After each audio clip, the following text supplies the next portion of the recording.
કે લોકોને જીવનનો ભરોસો જતો રહ્યો, ક્યારે કોનું શું થઈ જાય ચટપટ. તો આ ફળ એની વાત કરી. પછી 4 શ્લોકથી દૈન્યની વાત કરી. છેવટના 2 શ્લોક પ્રાર્થના માટે અને 1 શ્લોક નમસ્કાર કરવાનો છે. એમ કુંતાજીએ સ્તુતિ કરતા એમ કહ્યું કે નાથ, છેલ્લે તો એમ જ કહ્યું છે કે મારી રતિબુદ્ધવહતા દદ્ધા ગંગૈવોગમુદન્વતી, મારી રતિ, મારો પ્રેમ પ્રભુ આપના ચરણોની અંદર સતત સતત સતત વધતો રહે, ये मांगा है.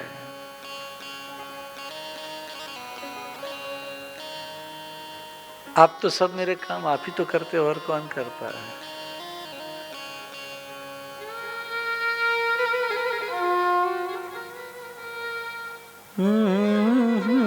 बिना ही मेरी नाव चल रही है, और के बिना ही मेरी नाव चल रही है.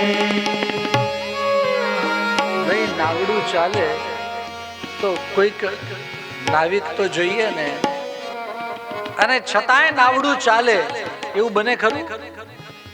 ના બને ભાઈ. એક ઘણા વર્ષ પહેલાની વાત કરી દો, કહું વાંધો નહીં ને. ફિલ્મની વાત ચાલે, ફિલ્મની વાત નહીં કરું, પણ એના શૂટિંગની વાત કરું. તો પેલા લોકો છે ને એ નાવડામાં બેઠા હતા, નાવડું એમને એમ ચાલી રાખતું હતું. પેલો ધરમદાસ ને એ નાવડામાં. તો મેં કહ્યું નાવડું ચાલે જ કેવી રીતે? પછી પેલા જે પેલા ડાયરેક્ટર હતા, દેવદાસનું શૂટિંગ, અને એણે મને કહ્યું કે આ જો પેલા છોકરાઓ છે ને એને નીચે પેલું દોરડું બાંધેલું છે, અને આમ પાણીમાં થઈને દોરડું નીકળે છે, અને આમ આમ ખેંચી રહ્યા છે, એટલે આમ નાવડું આમ આમ જઈ રહ્યું છે, ને પેલા આમ શૂટ કરી રહ્યા છે અમે એને. ત્યારે ખબર પડી, મેં કીધું पतवार के बिना कैसे नाव चल रही है, हो ही नहीं सकता है. પણ એ ખેંચવા વાળો છે, પણ મારી નાવ ચાલે છે. ત્યારે લોકોને એમ થાય ઇસકી નાવ. એક અમે હમણાં આવતા હતા ને, ટ્રક પાછળ લખેલું હતું, મેરી ચલતી હે તેરી ક્યો ચલતી હે. આવું બધું ચાલતું હોય ને એમ, એટલે મારી ટ્રક ગમે તે જગ્યાએ કામે લાગેલી રહે છે, એમાં તને શું બળતરા થાય છે એમ, આવું લખેલું હતું એમ. આપણને બધા જાતના બધા સ્લોગન વાંચવા મળે એમ. તો આ સાંભળ્યું, ખબર પડી કે नाविक वगर नाव चाले नहीं, अने छताय मेरी नाव चल रही है. उसकी एक पंक्ति गा लेते हैं. भक्त कहता है, पतवार के बिना ही मेरी नाव चल रही है, पतवार के बिना ही मेरी नाव चल रही है.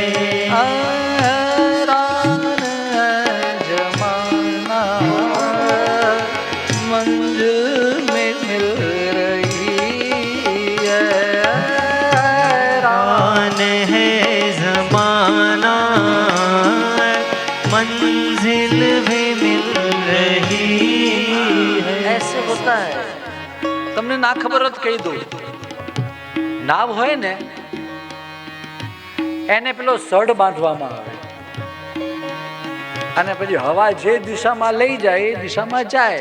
ઘણી વાર સડ ના બાંધેલો હોય तो पण वायुर नावम इवाम बसी अपने आप भी चली जाती है, लेकिन उसको किनारा नहीं मिलेगा, मंजिल नहीं मिलेगी उसको. ये मेरी नाव तो ऐसी है कि चल भी रही है और उसे मंजिल भी मिल रही है. कितना बढ़िया, बहुत बढ़िया शब्द है इसके. आइए, हमें हमारे विनोद जी याद आ गए, थोड़ी गति बढ़ाई.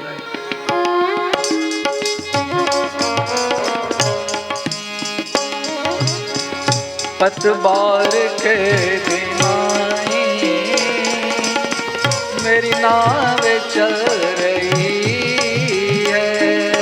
पतवार के बिना है मेरी नाव चल रही है। जमाना मंजिल भी मिल रही जमाना मंजिल भी मिल रही है। करता नहीं हूँ कुछ भी, मेरा काम हो रहा है। करता नहीं मैं कुछ भी, मेरा काम चल रहा है। करते हो तुम कन्हैया, करते हो तुम कन्हैया मेरा नाम हो रहा है। मेरा आपकी कृपा से सब काम हो रहा है। मेरा आपकी कृपा से सब काम हो रहा है। मेरा आपकी कृपा से सब काम हो रहा है। माला माला हो रहा है। माला माल हो रहा है। कमाल हो रहा है। कमाल हो रहा है। मेरा काम हो रहा है। मेरा काम हो रहा है। ये कमाल ये कमाल हो रहा है।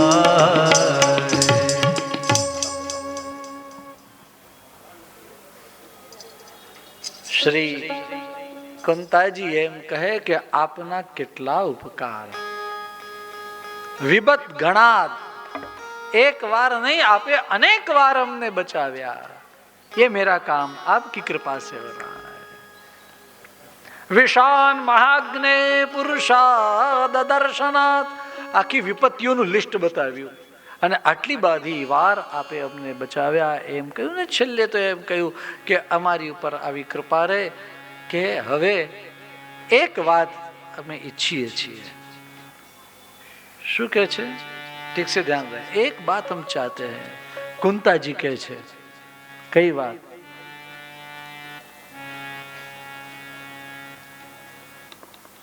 મને વૃષ્ણિઓમાં અને પાંડવોમાં બહુ આસક્તિ છે, એ છૂટે એવી ઈચ્છા છે। ક્યાં કહે રે? વૃષ્ણિઓમાં અને પાંડવોમાં બહુ આસક્તિ છે। અને સ્વાભાવિક છે, બધા જ બહેનોને, દરેકે દરેક માતાઓને એવું હોય કે નહીં હોય? શું પિયરમાં પણ આસક્તિ હોય અને સાસરિયામાં પણ હોય કે ના હોય?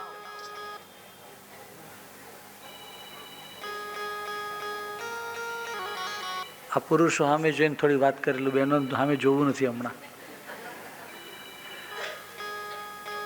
ઘરે થોડું કેવું પણ એમના પિયરનું ઘસાતું બોલો તો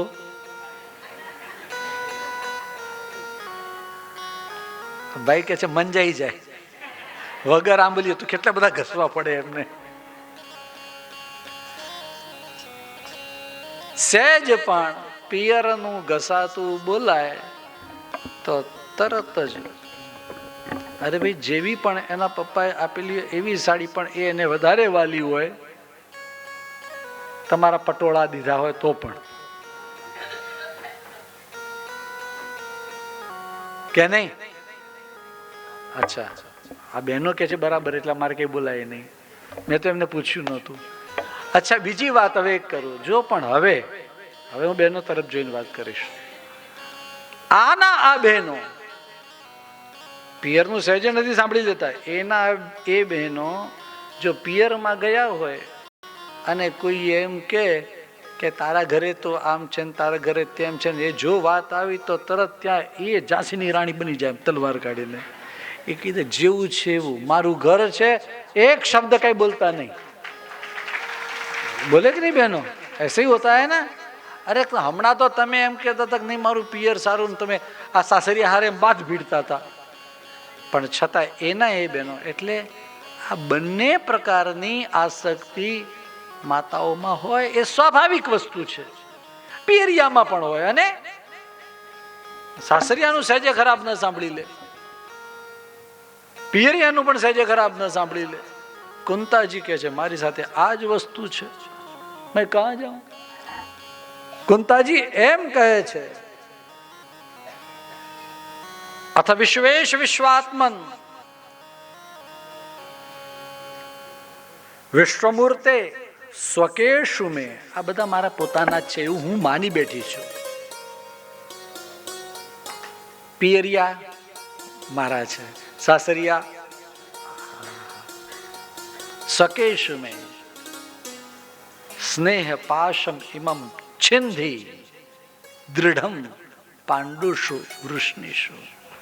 આજે બહુ જ આસક્તિ, અટેચમેન્ટ એવી થઈ ગઈ છે ને. પ્રભુ કૃપા કરવી તો એવી કરો કે આ બંને બાજુનું અટેચમેન્ટ મારું કપાઈ જાય. આ બંને પ્રકારનો મારો જે મોહ છે, મારી જે આસક્તિ છે કપાઈ જાય. પ્રભુ એમ કહે તો તમે આસક્તિ વગર રહેશો કેમ? તો બોલે આસક્તિ કરાવવી જોઈએ તો તારામાં કરાવ ને, પ્રેમ કરાવવો જોઈએ તો તારામાં કરાવ. જે જગ્યાએ 20-25 વર્ષ પ્રારંભના ગાળ્યા એ પિયરિયું છૂટતું નથી, અને જેને ત્યાં આટલું બધું આખું જીવન સમર્પિત કર્યું એ સાસરિયું છૂટતું નથી.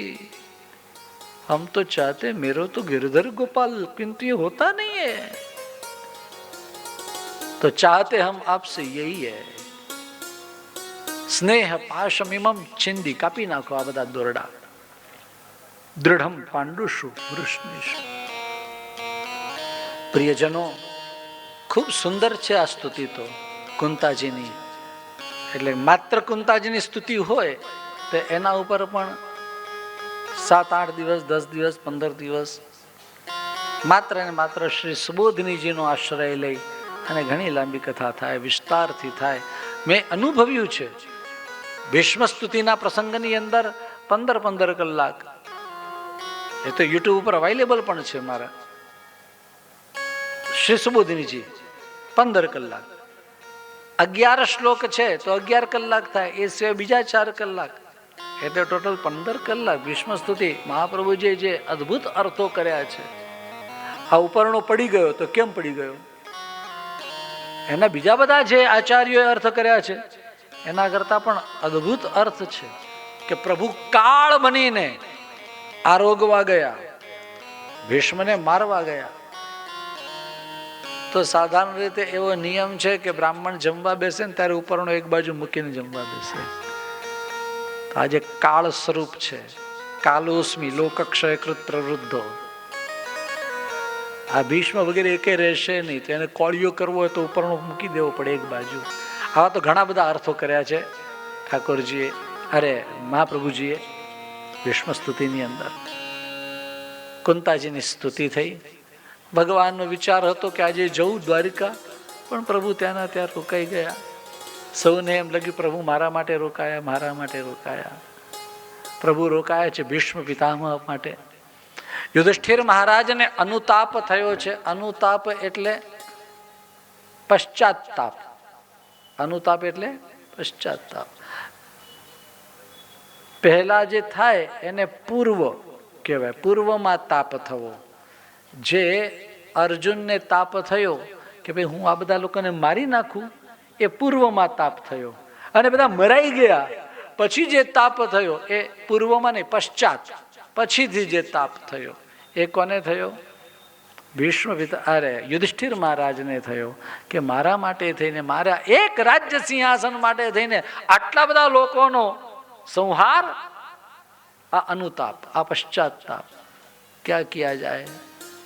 ભગવાન શ્રી કૃષ્ણ વિચાર કરે કે આ મોટા ભાઈને હું ભગવદ્ ગીતા પાછી સંભળાવીશ તો એ મારું નહીં માને, કારણ કે ઉંમરમાં મોટા છે. એને એવો કોઈ વ્યક્તિ જે ઉંમરમાં મોટો હોય એ એને સમજાવે. એટલે ભીષ્મ પિતામહ પાસે લઈ ગયા છે. બાણ શૈયા ઉપર બિરાજમાન દિવશ્ચ્યુતમિવામરમ આવા ભીષ્મ પિતામહ પાસે આવ્યા. અને ત્યાં ભીષ્મ પિતામહ સૌને આવેલા જોયા. કેટલા બધા રાજાઓ આવ્યા છે, ઘણા રાજાઓ આવ્યા છે. હા, ઘણા ઋષિઓ આવ્યા છે, મહર્ષિઓ, દેવર્ષિઓ, પરમર્ષિઓ, રાજર્ષિઓ બધા આવેલા છે. એ સમયે ધૃતરાષ્ટ્ર, ગાંધારી વગેરે પણ પધાર્યા છે, કુંતાજી પણ પધાર્યા છે, 5 પાંડવો, દ્રૌપદી સહિત આ બધા જ પધાર્યા છે. અને તે સમયે ભીષ્મ મહારાજ ભગવાન શ્રી કૃષ્ણની સામે એક ક્ષણ માટે જુએ અને યુધિષ્ઠિર મહારાજને કહે કે આ કોણ છે, તને ખબર છે? તું જેને તારા મામાનો દીકરો સમજે છે, આ મામાનો દીકરો છે. તમે જેને મંત્રી બનાવીને મોકલો, તમે જેને સચિવ બનાવીને મોકલો, તમે જેને દૂત બનાવીને મોકલો, તમે જેને સારથી બનાવો છો, તમે એને પોતાનો મિત્ર સમજો છો, આ છે કોણ? અકરોહો સચિવમ દૂતમ સૌહૃદાદ અથ સારથિમ, ये कौन है? तुम समझते हो? ये साक्षात परब्रह्म है, આ પરમાત્મા છે. એ સવૈ ભગવાન સાક્ષાત આદ્યો નારાયણ પુમાન. પણ બધાને એમ લાગે કે આ તો નંદ બાબાનો દીકરો છે, કે યશોદાજીનો દીકરો છે, કે દેવકી વસુદેવજીનો દીકરો છે. નહીં, મોહયન માયયા લોકમ ગૂઢશ્ચરતિ વૃષ્ણેશુ. એવા ગુપ્ત રૂપે યાદવોની વચમાં એ રહે છે કે લોકો એને ઓળખી શકતા નથી. इसे कौन जानता है?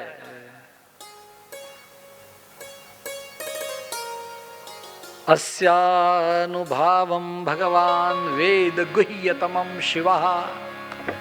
इसे कौन जानता है? એને શિવજી જાણે, અથવા દેવર્ષિ નારદ, અથવા બ્રહ્માજી જાણે, અથવા કપિલ મુનિ જાણે. એને બધા લોકો જાણી નથી શકતા. આ સાક્ષાત ભગવાન શ્રી કૃષ્ણ એ કોઈ સાધારણ મનુષ્ય નથી. શ્રી વિશ્વ પિતામહ યુધિષ્ઠિર મહારાજને આ વાત સમજાવે અને કહે કે છતાંય આ પરબ્રહ્મ આજે મારા છેલ્લા શ્વાસ ગણાઈ રહ્યા છે. અને એ સમયે આ પ્રભુ અહીંયા પધાર્યા મારી ઉપર કૃપા કરવા માટે. પશ્ય ભૂપાન કંપિતમ, એની અનુકંપા તો જુઓ મારી ઉપર, કે જ્યારે મારું મૃત્યુ નજીકમાં આવ્યું છે. યન્મે સુસ્ત્યજત સાક્ષાત કૃષ્ણો દર્શનમ આગતઃ. मुझ पर कृपा बरसाने के लिए मेरे प्रभु आए, नहीं तो अंत समय प्रभु આવતા નથી. जन्म जन्म मुनि जतनो कराई, जन्म मुनि जतनो कराई, अंत राम कहियावत नाहि, अंत राम कहियावत नाहि. અંત સમયે ભગવાન દરેકની પાસે પહોંચતા નથી. એ જ વાત અહીંયા કહેતા કહ્યું કે નાથ, હવે આપ અમારા ધ્યાન પથ પર રહો. મારું ધ્યાન આમ તેમ જાય એ સ્વાભાવિક છે, પણ મારું ધ્યાન જ્યાં જાય ત્યાં તમે આવીને ઉભા રહો. નહીં તો પ્રભુ તમે તો કહેશો હું તો અહીંયા આવીને ઉભો હતો, પણ તારું ધ્યાન ત્યાં ગયું. નહીં, મારું ધ્યાન જ્યાં જવું હોય ત્યાં જાય. તમે મારી ધ્યાન પથમાં આવીને ઉભા રહો. મારા ધ્યાનના રસ્તામાં તમે આવીને ઉભા રહો. સદેવ દેવો ભગવાન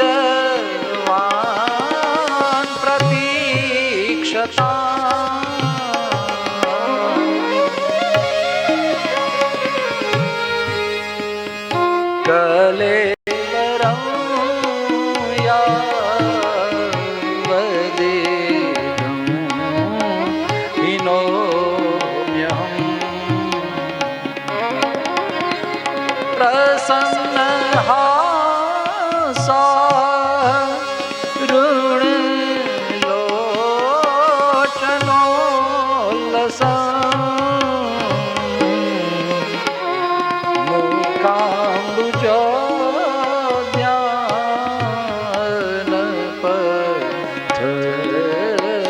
ચતુર્ભુજ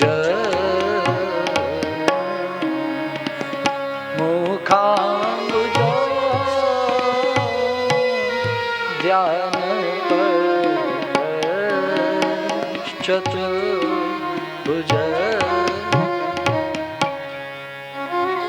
मेरा ध्यान कहीं पर भी भटक जाए, आप ध्यान में आ जाना. ऐसा न हो कि आप हमारे पास आए हो और हमारा ध्यान कहीं और भटक जाए. आप एवा ने एवा उभा રહેજો મારી નજરોમાં, મારા ધ્યાનમાં. હે પ્રભુ, હું આપનું દર્શન કરતો રહું, કરતો રહું, કરતો રહું. એમ કરતા કરતા કરતા કરતા છૂટી જાય. કેવી રીતે છૂટી જાય?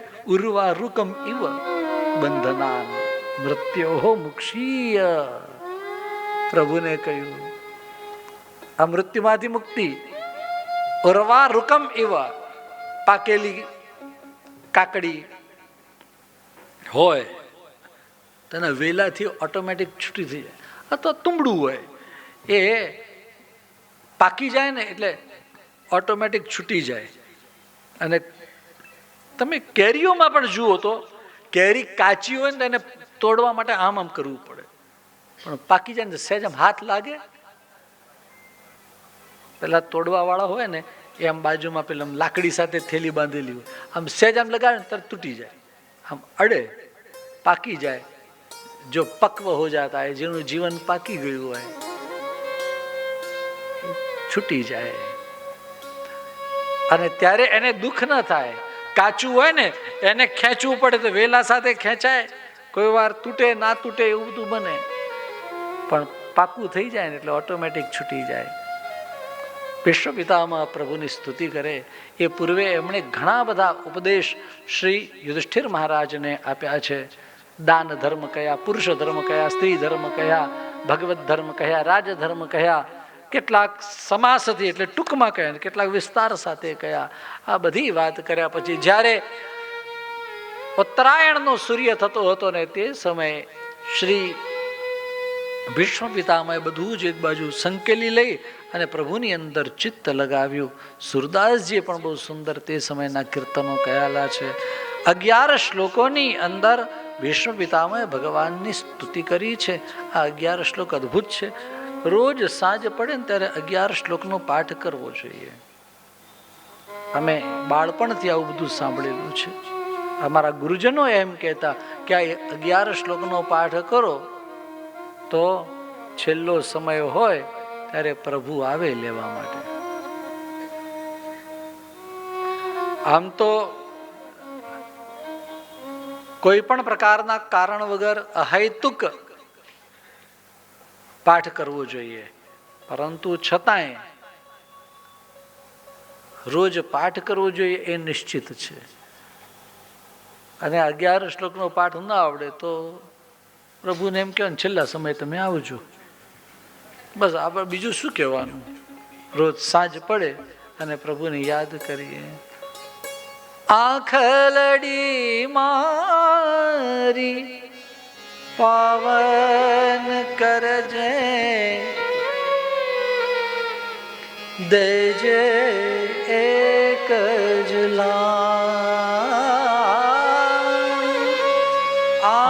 આંખલડી મારી પાવન કરજે, દેજે એક જ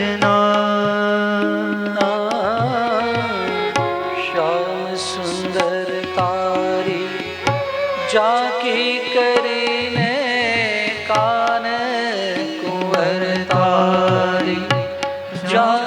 કરીને પુનીત છોડે પ્રાણ, પુનીત છોડે પ્રાણ, સમય મારું સાજવાના, કરો હું તો પાલવાના, સમય મારો સાજવાલા, કરો હું તો પાલવાના. નાગપુરમાં ચંદુભાઈ ભૂપતાણી, હવે તો શરીર રહ્યું નથી, પણ એમના દીકરીએ ઘણા વર્ષો પહેલા પૂનામાં એમના દીકરી રહે તો એમણે મારી સાથે વાત કરેલી. આ એમનું પ્રસિદ્ધ ભજન બધા જ લોકો જાણો છો, પણ ચંદુભાઈનું નામ નથી જાણતા, એટલા માટે તમને કહું, ભૂપાલી આપો.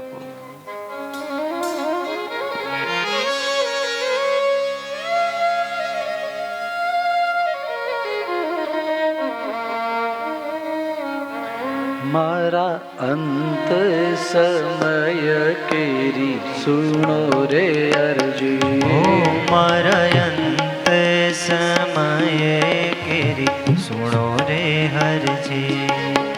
લેજો શ્રીજી બાવા ચરણોમાં દયા રે કરી, લેજો શ્રીજી બાવા ચરણોમાં દયા રે કરી. મને તેડા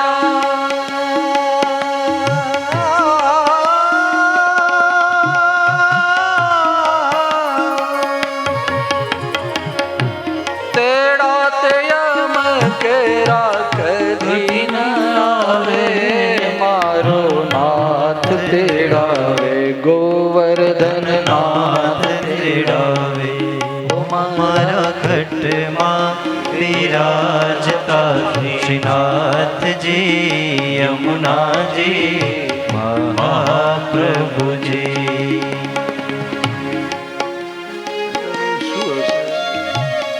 કઈ પણ હોય ને તે ચિઠ્ઠીમાં લખીને આપી દેવું, હા, ઉતાવળ ન કરવી, ચિઠ્ઠીમાં લખીને આપી દેવું.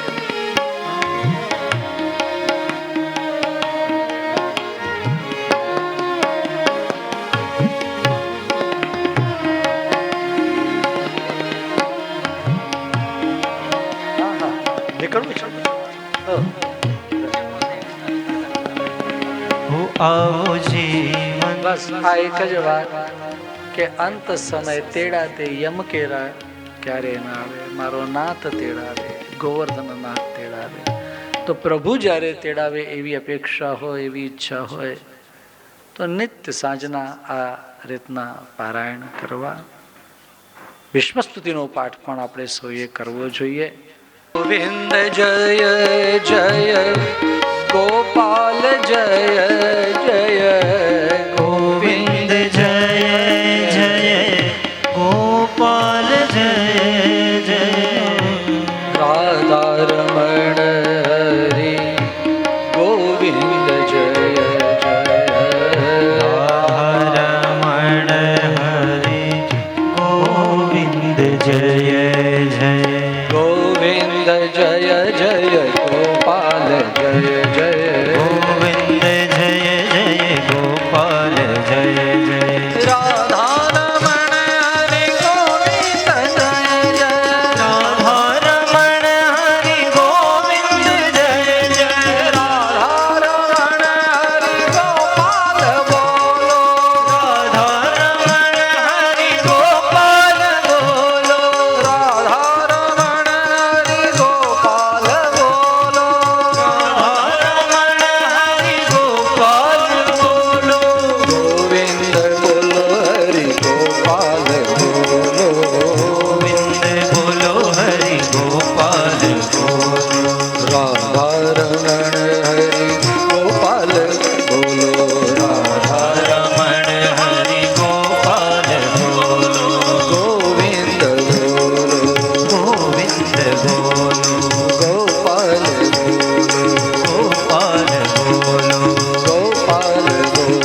શ્રી બાલ કૃષ્ણ લાલ કી।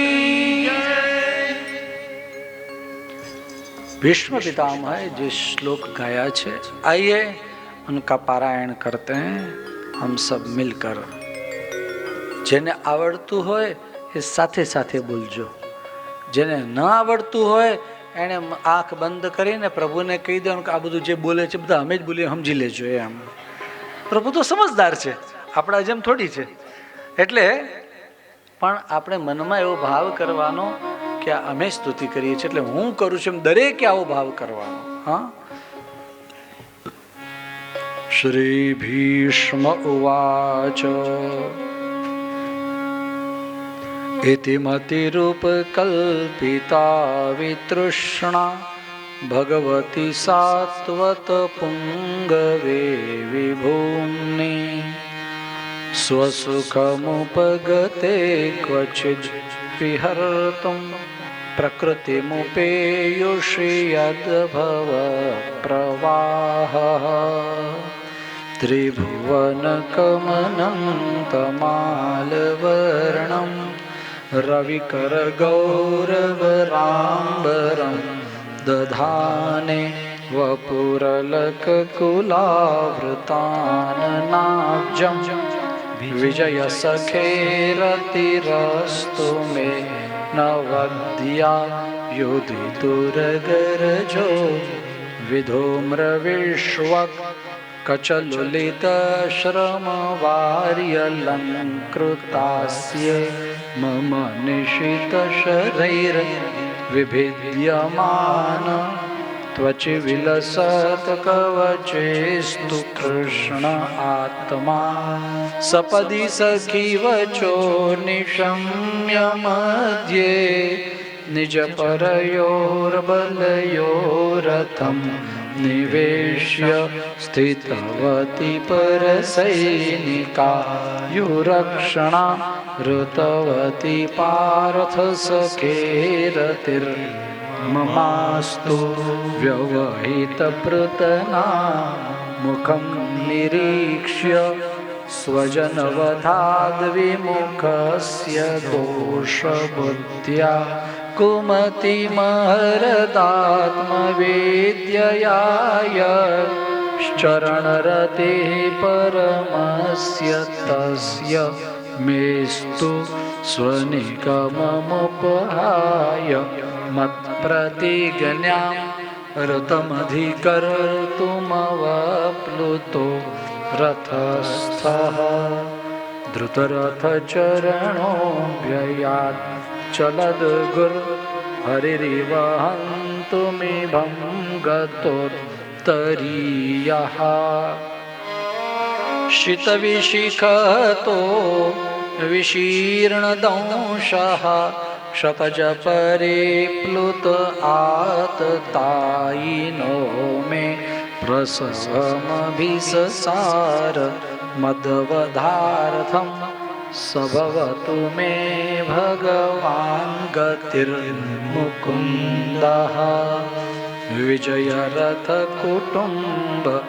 आत्ततोत्रे धृतः यरश्मिनि तच्छ्रिये क्षणीये भगवतिरतिरस्तु मे मुमूर्षोर्यम्यनिरीक्ष्य हतागता स्वरूपं ललितगतिविलासवल्गुहास प्रणयनिरीक्षणकल्पितोरुमानाः कृतमनुकृतवत्य उन्मदान्धा प्रकृतिमगन् किल यस्य गोपवध्वः मुनिगणनृपवर्यसङ्कुलेन्तः सदसि युधिष्ठिरराजसूय येषाम् अर्हणमुपपेद ईक्षणीयो मम दृशिगोचर एष आविरात्मा तमिममहमजं શરીર ભાજામ હૃદય હૃદયધેષ્ઠિતમાત્મકલ્પિતાનાં પ્રતિદૃશમિવ નૈક ધારકમેકમ સમધિગતોસ્મિ વિધૂત ભેદ મોહઃ. સૂત ઉવાચ કૃષ્ણ એવં ભગવતી મનોવાગ્દેહવૃત્તિભિઃ આત્મન્યાત્માનમાવેશ્ય સોऽन्तશ્વાસ ઉપારમત. શ્રી બાલકૃષ્ણ લાલ કી જય. 11 શ્લોકમાં સ્તુતિ કરી. પ્રથમ શ્લોક એ આત્મસમર્પણનો છે. 9 શ્લોક નવધા ભક્તિના છે અને 11મો શ્લોક એ સર્વ સમર્પણનો છે.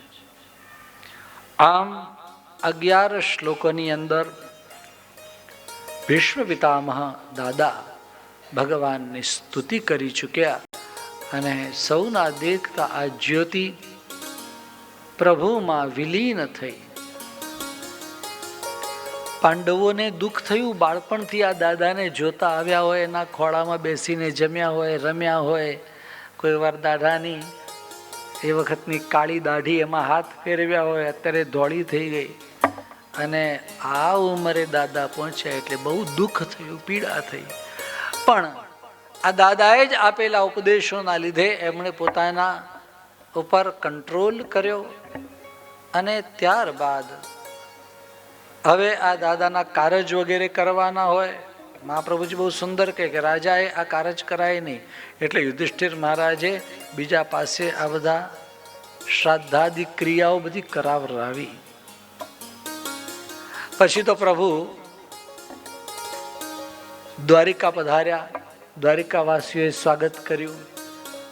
આ જે ગર્ભની રક્ષા કરી હતી પ્રભુએ, ઉત્તરાના ગર્ભની, એ બાળકનો જન્મ થયો. જન્મતાની સાથે બાળક આંખો ખોલે નહીં, પણ આ બાળકે આંખો ખોલી અને આમ જોવા લાગ્યો. આ એ છે, આ એ છે, આ એ છે. કોણ? પેલો ગર્ભમાં જોયો હતો, પીળા પિતાંબર વાળો, એ શ્યામ વર્ણ, એ શ્યામ સુંદર ક્યાં છે? આ એ છે. બધું જોવે પછી એમ થાય નહીં, આ નથી. મતલબ આની પરીક્ષા થઈ ગઈ, આ નથી, આ નથી. આની પરીક્ષા પણ થઈ ગઈ, આની પણ પરીક્ષા થઈ ગઈ. દરેકની એ પરીક્ષા કરતો જન્મ્યો ત્યારથી એનું નામ પરીક્ષિત એવું થયું. પ્રભુએ એની રક્ષા ગર્ભમાં કરી છે એટલે એનું નામ વિષ્ણુરાત એવું પણ પડ્યું છે. આ બાળકનો જન્મ થયો એટલે શ્યામ સુંદરની સગી બેન સુભદ્રા, આ સુભદ્રાના દીકરાના ત્યાં દીકરો જન્મ્યો, અભિમન્યુને ત્યાં દીકરો જન્મ્યો. તો પાછા બધા લોકો બોલાવે એટલે આવવું જ પડે ને, એટલે પાછા દ્વારિકાથી હસ્તિનાપુર આવ્યા. અને હસ્તિનાપુર પધાર્યા પછી અહીંયા એમણે કહ્યું કે ભાઈ બાળકનો જન્મ થાય એટલે કોઈ પણ જન્મનું કે મરણનું આ શૌચ, જેને આપણે ત્યાં સૂતક કહેવામાં આવે કે વર્ધી, એ દૂર થાય પછી કંઈક સત્કર્મ કરવું જોઈએ. તો આ લોકોએ એ સમયે રાજસુ યજ્ઞ પાછો કર્યો એટલે પ્રભુ પાછા રોકાયા. અને ફરી પાછા જ્યારે જવાનો સમય થયો ત્યારે અર્જુનને સાથે લઈને ગયા. આ અર્જુન સાથે ગયો, 7 મહિના સુધી ત્યાં રોકાયો છે. એ દિવસો દરમિયાન વિદુરજી અહીંયા પધાર્યા અને વિદુરજીએ ધૃતરાષ્ટ્ર ગાંધારીને સમજાવ્યું. ઘર બાર છોડીને આ બધા નીકળી પડ્યા. હરદ્વાર પાસે સપ્ત સરોવર છે, સપ્ત સ્રોત, જ્યાં ગંગાજીની 7 ધારાઓ છે. આ 7 ધારાઓ વાળો જે પ્રદેશ છે સપ્ત સ્રોત, ત્યાં આ લોકો રોકાયા. એમાં એક દિવસ વિદુરજી કંઈક કંદ મૂલ ફળ વગેરે લેવા માટે ગયા હતા ને ત્યારે આ વનની અંદર અચાનક આગ લાગી. એમાં એક જુએ નહીં અને બીજા એમના પત્ની, એણે પટ્ટી બાંધેલી આ બંને આ આગમાં બળીને ભસ્મ થયા. વિદુરજી મહારાજ તીર્થયાત્રા કરતા કરતા જ્યારે પ્રભાસમાં પહોંચ્યા છે ત્યારે વિદુરજીનો પણ દેહ વિલય થયો, અર્થાત એમની પણ મુક્તિ થઈ. મહાપ્રભુજી કહે જ્યાં સુધી વડીલોની મુક્તિ નથી બતાવતા ત્યાં સુધી એમના વંશજોની મુક્તિ નથી બતાવી. એટલે આ એક કેડર પૂરી થઈ, આ એક લેવલ. ભીષ્મ પિતામહ ગયા, પછી ધૃતરાષ્ટ્ર, ગાંધારી, વિદુર આ બધા ગયા. ત્યારબાદ હવે વારો પાંડવોનો આવ્યો. એની કથા કહી 14મા અને 15મા અધ્યાયની અંદર. જ્યારે અનેક અપશકુનો થતા હતા, યુધિષ્ઠિર મહારાજને, અરે ત્યારે યુધિષ્ઠિર મહારાજ ભીમને પૂછે કે આ બધું શું થઈ રહ્યું છે. ભીમને કંઈ સમજાયું નહીં. એટલામાં અર્જુન આવ્યો દ્વારિકાથી અને એ સમાચાર લઈને આવ્યો કે યાદવ આ સ્થળી થઈ, અંદર યાદવ બધા મરાયા અને પ્રભુએ પણ આ ધામ છોડી અને સ્વધામ પસંદ કર્યું. પ્રભુ સ્વધામ પધાર્યા. આટલી વાત જ્યાં સાંભળી ત્યાં ખૂણામાં ઉભેલા શ્રી કુંતાજીના કાને આ શબ્દ પડ્યા અને કુંતાજી, મહાપ્રભુજી બહુ સુંદર કહે કે એમનું સમર્પણ કેવું પ્રભુ માટે કે કુંતાજીએ આ વાત જ્યાં છોડી અને તરત ત્યાં જ ઢળી પડ્યા, પ્રાણ નીકળી ગયા. પ્રભુ સાથેનું આ અટેચમેન્ટ કેવું છે, આસક્તિ કેવી, આ પ્રેમ, આસક્તિ અને એના પછીની વસ્તુ છે એના વ્યસન. આ વ્યસન દશાએ પહોંચી ગયેલા શ્રી કુંતાજી છે. એના વગર રહી ના શકે. શ્યામ સુંદર વગર નથી રહી શકાતું. એમની હયાતી સાક્ષાત શ્રી અંગ સાથે કે શ્રી વિગ્રહ સાથે પ્રભુ અહીં નથી બિરાજતા એવી જ્યાં ખબર પડી તરત જ પ્રાણ છૂટી ગયા. ये कुंताजी का समर्पण है. યુધિષ્ઠિર મહારાજને ખબર પડી કે હવે આ પેલો કાળ આવ્યો છે જે નારદજીએ બતાવ્યો હતો એ સમય આવ્યો છે. અને યુધિષ્ઠિરે તે સમયે એકદમ નાના એવા બાળક રમતા એવા પરીક્ષિત મહારાજને તિલક કર્યું, રાજગાદી સોંપી અને પાંચે પાંડવ દ્રૌપદીજી સાથે હિમાલય હાડ ગાળવા માટે નીકળી પડ્યા. ઉત્તર તરફ જતા એક પાંડવ દ્રૌપદીજી સાથે બધા જ ધીરે ધીરે દેહ છૂટ્યા. સ્વર્ગારોહણનો પ્રસંગ બતાવ્યો અને 15મા અધ્યાયની કથા પણ પૂર્ણ કરી. 16, 17, 18, 19 એમ 4 અધ્યાયની અંદર પરીક્ષિત મહારાજનું રાજ્ય, એમણે જે કૃષ્ણ ભક્તિની સ્થાપના કરી અને ત્યારબાદ એમને જે શાપ લાગ્યો એની પણ કથા આમાં આવી જાય છે. 13મા અધ્યાયથી એક અલગ પ્રકરણ એટલે ઉત્તમાધિકારનું પ્રકરણ શરૂ થયું.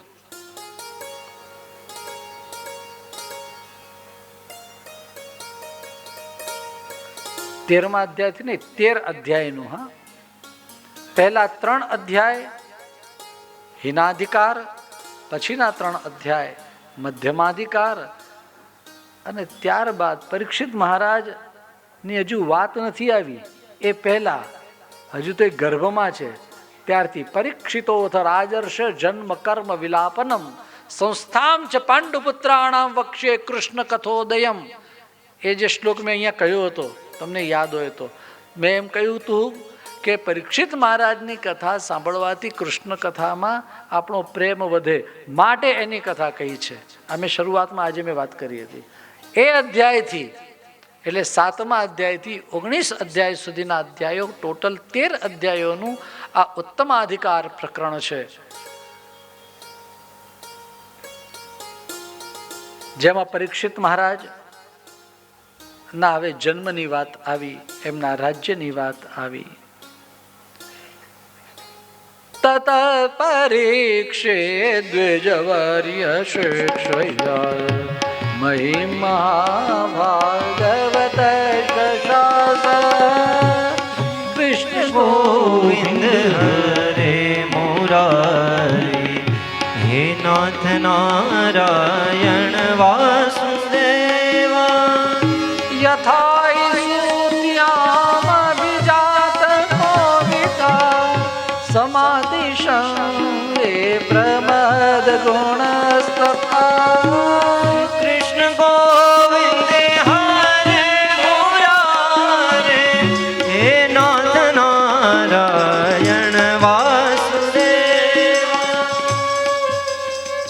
શ્રી પરીક્ષિત મહારાજનું રાજ્ય વ્યવસ્થા એની વાત બતાવી. શ્રી સૂત પુરાણીજી આ બધી જ કથાઓ નૈમિષારણ્યની અંદર કહી રહ્યા છે. પ્રિયજનો,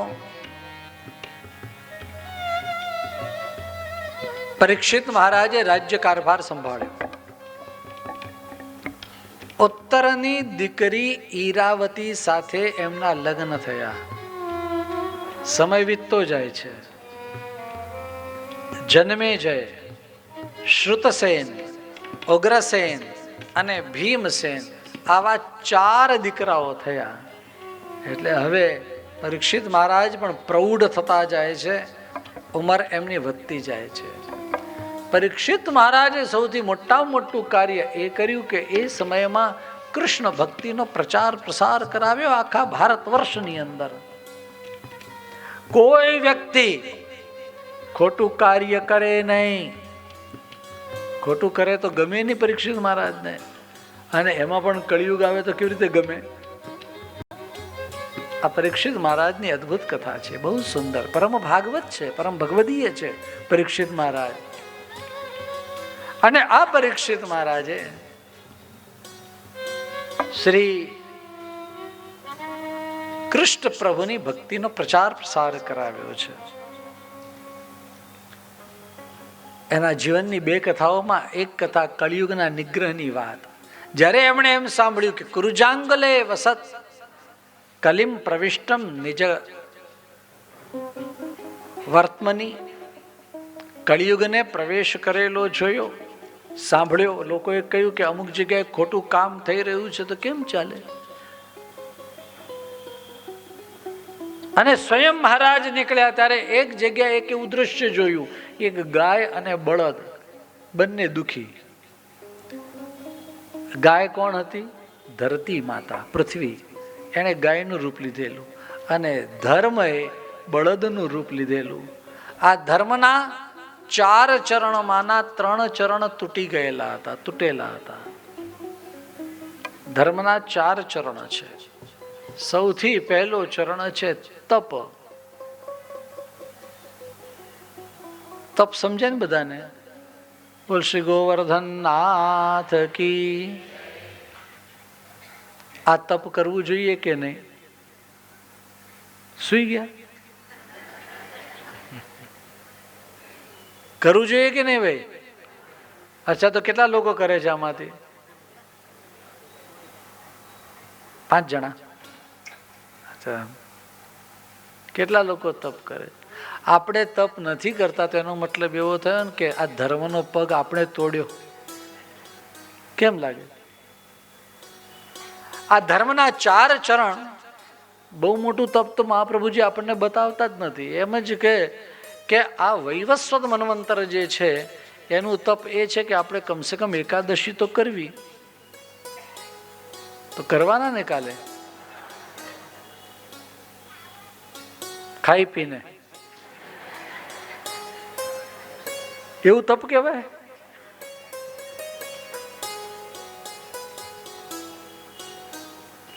આ આપણે તપ ના કરીએ તો એનો અર્થ એ છે કે આપણે ધર્મનો પગ તોડવામાં આપણો પણ રોલ છે. આ તપ પછી બીજું છે શૌચમ, એટલે પવિત્રતા. મેળ પાળવી પાકી. આ પવિત્રતા આપણે ન પાળીએ તો આ ધર્મનો બીજો પગ કોણે તોડ્યો?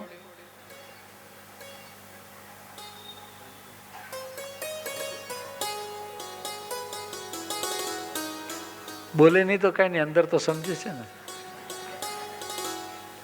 તો તપઃ, શૌચમ, દયા અને સત્યમ.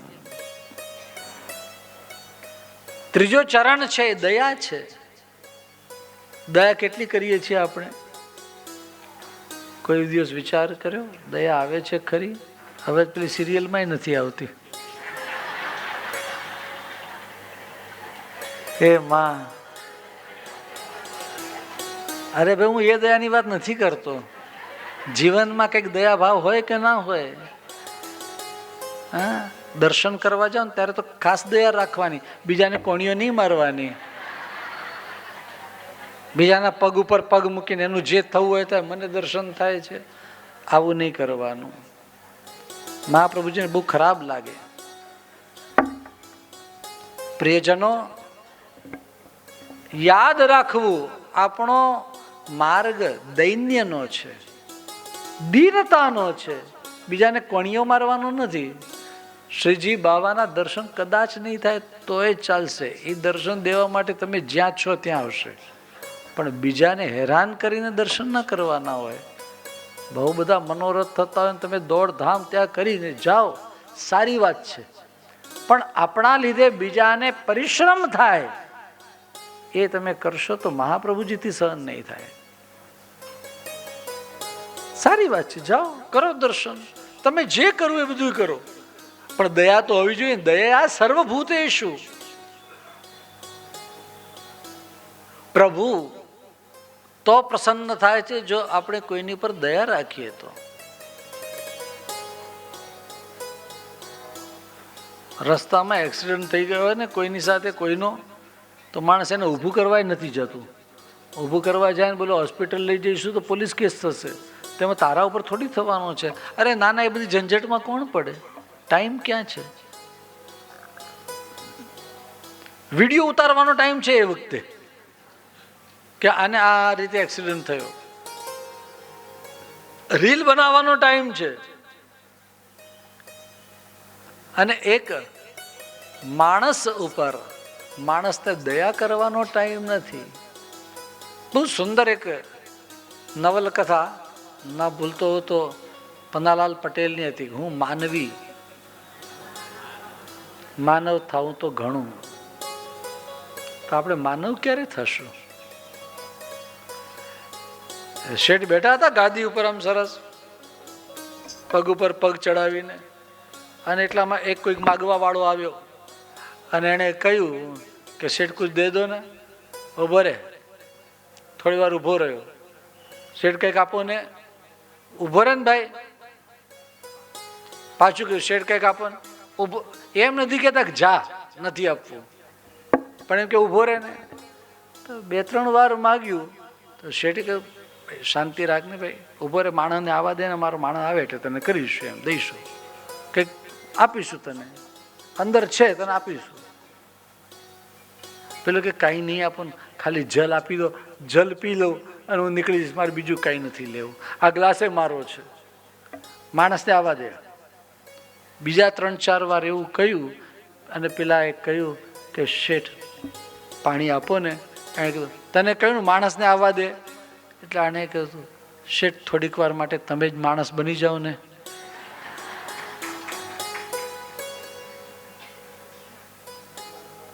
આપણે માણસ બનવાની જરૂર છે. હા, આપણાથી થતું નથી, દયા થતી નથી. और पुराने जमाने में तो ये कहते थे सब साधु संत लोग कि दया धर्म का मूल है, पाप मूल अभिमान. અભિમાન છે પાપનું મૂળિયું છે, અને ધર્મનું મૂળ કોઈ હોય તો એ દયા છે.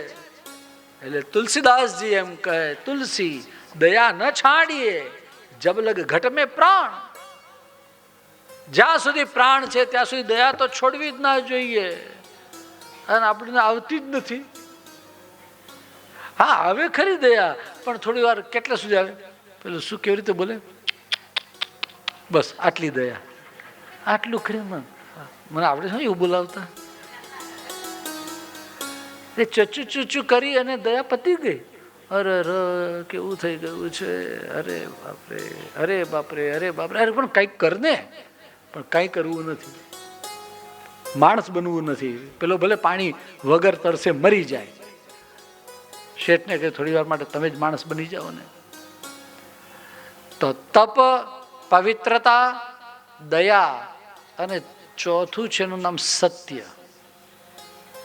એ જમાનામાં સત્ય હતું એટલે ચોથો ચરણ બરોબર હતો. આ જમાનામાં છે તો ખરો જ, પણ હવે બહુ ઓછું રહ્યું છે. બાકી સત્ય ના નામે ચીટિંગ ઘણું બધું થાય. તમે કંઈક ઓર્ડર કર્યો હોય ઓનલાઈન, અને ખબર નહીં કઈ કઈ વસ્તુઓ આવે ને કેવું પાર્સલમાં શું આવે ને કદાચ આવે કરું કદાચ કોને ખબર, તમે કાંઈ ન કરી શકો એમાં. તો પ્રિયજનો, આ 3 પગ તૂટેલા હતા. તોડવા વાળો જે વ્યક્તિ હતો એને મારવા માટે પરીક્ષિત મહારાજ તૈયાર થયા અને એના શરણમાં આવ્યો અને કહે કે આપ મને ક્ષમા કરો, આપ મને અભય આપો, આમ કહ્યું. અને ત્યારે પરીક્ષિત મહારાજે કહ્યું કે તું મારું રાજ્ય છોડીને ચાલ્યો જા. તું કોણ છો? એમ કહ્યું હું કળિયુગ છું, આપનું રાજ્ય છોડીને ક્યાં જાઉં? રાજ્ય છોડવામાં મને વાંધો નથી, પણ જ્યાં જાય ત્યાં બધે જ તમારું રાજ્ય છે, મારે જવું ક્યાં? બહુ સુંદર સુંદર વાતો લખેલી છે. કળિયુગના જે બધા ગુણો છે એની વાતો પણ કરેલી છે. તો કળિયુગ શા માટે રાખ્યો એની ચર્ચા આગળ 18મા અધ્યાયમાં કરેલી છે. કળિયુગની અંદર તમે કોઈ પણ થોડીક વાર કરેલું વાતો. કેટલા વાગ્યા સુધી કથા કરે? 7:30 સુધીનો તો ટાઈમ છે.